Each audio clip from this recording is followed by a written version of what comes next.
আরে হ্যাঁ হ্যাঁ, তুমিও পারবে এরকম ঝরঝরে বাসন্তী পোলাও বানাতে। দেখে নাও আমি কি করে বানিয়েছিলাম। 1.5 কাপ গোবিন্দভোগ চালকে ভালো করে ধুয়ে জল ঝরিয়ে নিয়েছি। এবার এতে আমি 1 চামচ আদা বাটা, একটু হলুদ গুঁড়ো আর 1 চামচ ঘি দিয়ে খুব ভালো করে মেখে রেখে দিচ্ছি। কড়াইতে সাদা তেল আমি দিয়ে দিচ্ছি, এখানে তোমরা চাইলে ঘিও ব্যবহার করতে পারো।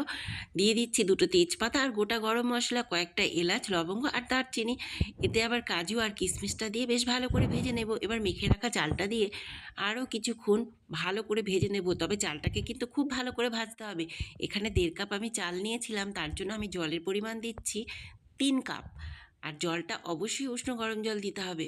এবার স্বাদ মতো লবণ আর চিনি দিয়ে দিচ্ছি। ঢেকে রাখবো প্রায় 10 থেকে 15 মিনিট লো ফ্লেমে। ব্যাস দেখো কীরকম ঝরঝরে বাসন্তী পোলাও রেডি হয়ে গেছে। চাইলে 2-1টা কাঁচা লঙ্কাও দিয়ে দিতে পারো, উপর থেকে আরেকটু ঘি দিয়ে দিলাম, দিয়ে আরও 5 মিনিট ঢেকে রেখে দিলাম। রেডি হয়ে গেল ঝরঝরে বাসন্তী পোলাও।